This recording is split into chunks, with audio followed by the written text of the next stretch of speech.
선지자 이사야는 반복해서 말했습니다. 지금 우리가 의지해야 할 것은 누구냐? 강대국이 아니다. 지금 우리가 의지해야 하는 것은 오직 하나님이다. 그들을 계속 찾아가서 그들에게 아무리 잘 보이려 해봤자 그들은 결코 우리나라에 도움이 될 수가 없다. 우리나라를 온전히 승리하게 만들고 세워지게 만드는 것은 오직 하나님 한 분밖에 없다. 반복해서 선포했습니다. 그러나 어떻게 했습니까? 남유다는 듣지 않았어요. 이사야의 말이 조금도 통하지 않았습니다. 왕의 고관들은 선물을 들고 애굽의 수도를 분주하게 드나들었습니다. 애굽에게 어떻게든 잘 보여서 그 강대국 애굽의 힘을 통해서 이 어려움을 극복해 나가려 한 것입니다. 나귀 등에 재물을 싣고 낙타 등에 보화 등을 싣고 결국은 아무런 도움도 되지 않을 애굽만 계속해서 반복해서 찾아갔던 것입니다. 그 예언자의 입을 막고 자기들이 하고 싶은 대로 했던 남유다도 결국 어떻게 됩니까? 그들도 똑같은 결말을, 북이스라엘처럼 똑같은 멸망을 당하게 됩니다. 계시를 보는 이들에게 계시를 보지 말라, 예언을 하는 이들에게 예언을 하지 말라 말합니다. 진실을 말하지 말라. 너희들의 그 진실이 내가 듣기에는 너무도 거북하다. 나는 지금 이대로도 너무 좋은데, 하나님 없이 사는 삶으로도 만족하고 있는데 왜 나의 가슴을 후벼 파는, 내 양심을 후벼 파는 이야기를 하느냐? 침묵하라. 그리고는 예언자들의 예언을 꾸며내려 합니다. 바른 것을 보이거나 말하지 말라. 차라리 우리에게 거짓된 말을 하라. 부드러운 말을 하라. 단순히 예언자 입을 틀어막는 수준이 아니라 지금 잘못된 일을, 부정한 일을 행하고 있는 우리에게 그래도 너네 잘하고 있는 거야 라고 듣기에 부드럽고 좋은 말을 반복해서 해달라고 요청하고 있는 것입니다. 저는 경험해보지 못했지만 아마 이 자리 성도님들 중에는 그 전두환 때 군사정권 시절을 아마 경험을 다 해보셨을 겁니다. 그때 아주 유명했던 사건 중에 하나가 보도지침이죠.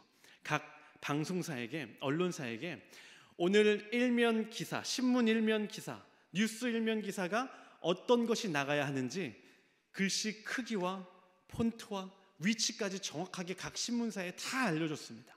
이대로 하지 않으면 큰 화를 당했죠. 지금 나라 꼴이 어떻게 돌아가고 있는지를 대중들이 알 수 없도록 반복해서 속이는 겁니다. 우리는 지금 굉장한 죄를 범하고 있지만 죄를 범하고 있지 않은 것처럼, 지금 대한민국은 큰 문제에 빠져 있지만 큰 문제가 있지 않은 것처럼 꾸며내는 것입니다. 진실된 말을 해야 할 예언자 입, 선지자 입을 막아버리는 것이죠. 언론이 그 힘을 잃으니 어떻습니까? 대중이 잘못된 뉴스에 놀아납니다. 지금 나라가 얼마나 힘들고 괴로운 것인지를 깨닫지 못하게 되는 것이죠. 그러나 어떻습니까? 아무리 힘이 있다 한들, 힘이 있어서 지금 당장 언론을 통제하고 내 마음대로 주무를 수 있을 것이라 생각한들 결국 진실은 드러나게 됩니다. 힘으로 언론을 장악했던 전두환의 독재 정권이 얼마 못 갔듯 하나님의 음성을 선포해야 할 예언자의 입을 막았던 북이스라엘과 남유다는 얼마 가지 않아서 다 망하게 되는 것을 보게 됩니다. 흔히 목사님들의 축도에는 이 세 가지가 빠지지 않죠. 예수 그리스도의 은혜, 하나님의 사랑, 그리고 또 하나가 뭐가 들어가죠? 성령의 교통하심이 축도 가운데에 늘 들어갑니다. 성령의 교통하심이 무엇이냐?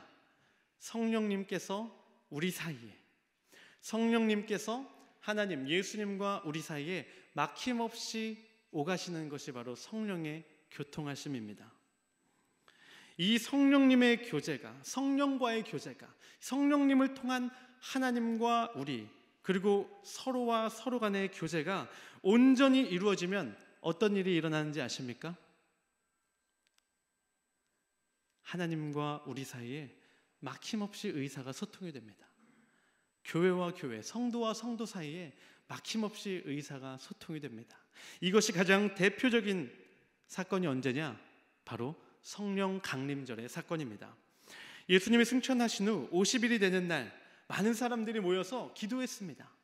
그 자리에 하늘에서 갑자기 세찬 바람이 부는 듯한 소리가 들리더니 성령님이 그 자리에 임재하시죠. 각 사람의 머리 위에 성령님이 내려오십니다. 그때 어떤 일이 일어나냐면 각국에 흩어져 살던 사람들이 모인 거거든요. 각자의 언어가 다 달랐습니다.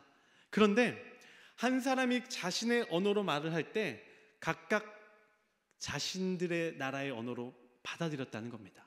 무슨 말이냐면 오늘날로 치면 미국 사람, 러시아 사람, 중국 사람, 일본 사람, 한국 사람이 있는데 그 가운데에서 누가 한국말로 하자 독일 사람은 독일말로 알아들은 것이고 일본 사람은 일본말로 알아들은 것이고 미국 사람은 미국말로 알아들었다는 겁니다. 성령님이 그 자리에 임재하시자 사실은 서로 의사가 소통될 수 없는 사람들이었습니다. 의사가 소통되지 않아서 뜻을 하나로 결코 모을 수 없는 사람들이었습니다. 그러나 성령 강림절 그날 성령님이 그 자리에 임재하셔서 막힘없이 그들 사이에 소통하시자 그 온전한 서로 간의 의사소통이 이루어지게 되었다는 것입니다. 반대로 그 성령님이 우리 사이에 교통하시지 아니하시면, 내왕하지 아니하시면 어떤 일이 일어날까요? 일상적인 말도 서로 소통이 되지가 않습니다. 우리는 같은 우리말을 분명히 하고 있는데 이 사람과 대화가 되지 않는다라고 느껴지는 경험들을 아마 한 번씩 해보셨을 겁니다. 영어를 쓰는 것도 아닙니다. 문화가 다른 것도 아니에요. 한평생을 같이 살았던 사람이 내 눈앞에 있어도 때로는 그 말이 소통되지 않는 것처럼 느껴질 때가 있습니다. 가정뿐이 아니라 직장뿐이 아니라 온전히 주님 안에서 하나가 되어야 할 교회 안에서도 그런 일들이 빈번하게 일어나고 있지 않습니까?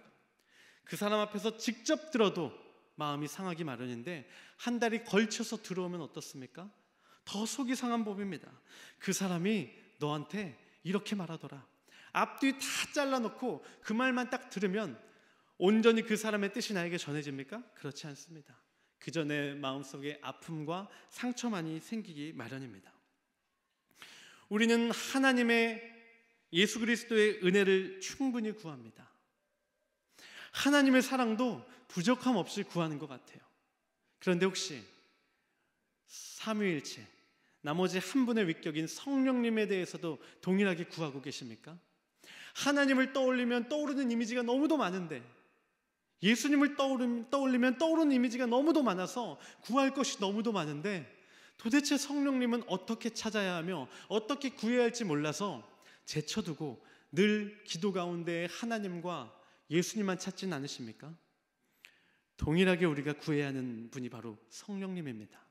성령님의 임재를 우리는 반드시 구해야 합니다. 성령님께서 우리 은재교회에 임하셔서 각 사람의 머리 위에 임재하셔서 우리 사이에 서로의 의사소통이 막힘없이 이루어질 수 있도록 도와주시기를 우리는 날마다 구해야 하는 것입니다. 단순히 말을 막은 것뿐이었습니다. 단순히 사람 한 명의 입을 막은 것뿐이었습니다. 그러나 아모스의 입을 닫아버리자 하나님의 메시지는 선포되지 못했습니다. 동일하게 이사야 한 명의 입을 막았습니다. 그러자 이사야의 입에서 하나님의 분명하신 음성이 새어나오지 못하게 됐습니다. 딱 한 명의 입을 막았는데 각각 북이스라엘과 남유다에 어떤 일이 일어났습니까? 그들의 아내가 팔려가고 자녀들이 칼에 맞아 죽어가고 나라가 4등분으로 쪼개져서 침략자들이 나눠 갖는 일이 벌어지게 된 것입니다.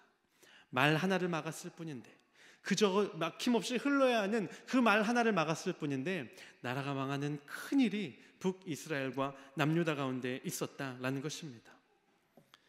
우리 은재교회 가운데 서로 간의 뜻이 통하는 일이 하나님과 우리 은재교회 각 성도 간에 온전한 의사소통이 이루어지는 일이 결코 끊이지 않기를 소망합니다.